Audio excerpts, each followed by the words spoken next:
Welcome to my video tutorial on advanced buffers. You can make acidic buffers another way instead of just mixing a weak acid with its conjugate salt. What you can do instead is take a weak acid and mix a small amount of base so that some of the acid is neutralised, and this in turn will produce a salt, and there will also be a weak acid left in the unneutralised sample.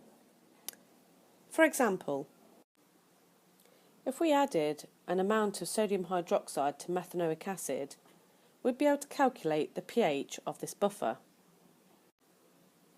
Step 1 would be to write out the equation.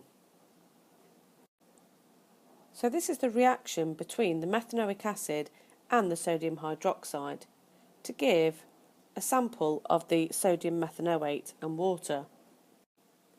Step 2 is to calculate the number of moles of acid and base. And don't forget to divide by 1000 because of the decimeters cubed.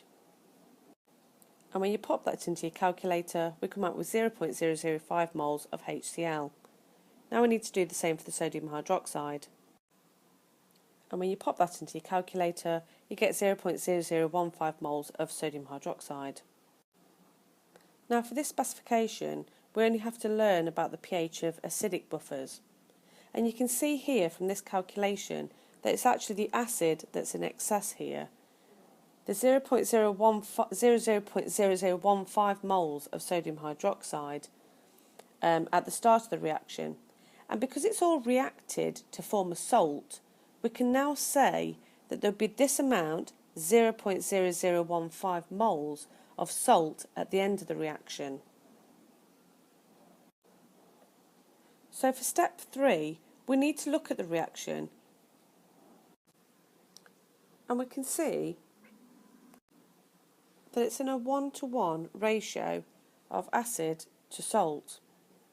So if there's 0.0015 moles of salt, then 0.0015 moles of acid must have been used up. So now we can calculate how many moles of acid are left. So we started off with 0.005 moles of acid, and we take away that 0.0015 moles of acid used up to leave us with 0.0035 moles of acid. So what we can now say is that this buffer contains 0.0035 moles of methanoic acid and 0.0015 moles of its salt.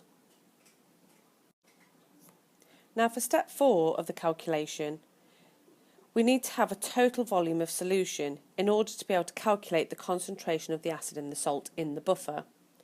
So at the start we had 25 centimetres cubed of acid and 15 centimetres cubed of the base, and when we add these up together we get a total of 40 centimetres cubed. So for step 5 we need to work out the concentrations of the methanoic acid and the concentrations of the sodium methanoate. And for this we need the number of moles times by 1000 over the volume. And for the methanoic acid, when you pop this into your calculator, you come out with 0.0875 moles per decimeter cubed. Now we need to do the same for the concentration of the sodium methanoate.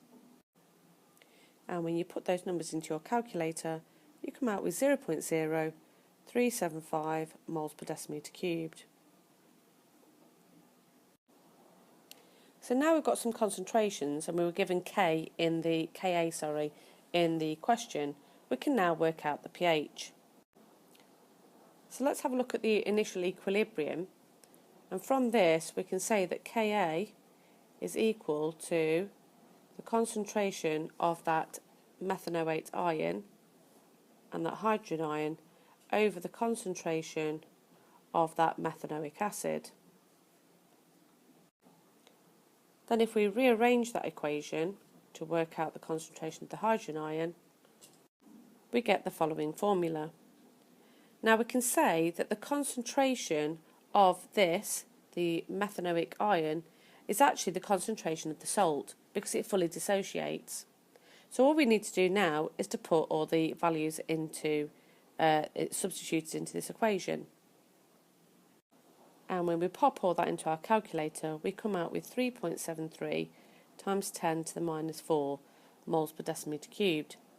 And all we have to do now is to put that into our calculation that we know to calculate pH. And if we shove that in, we come out with a pH of 3.43 for this buffer. Have a go at this practice question to calculate the pH of a buffer made by mixing propanoic acid and potassium hydroxide together. Thank you for watching this video tutorial. I hope you found it useful.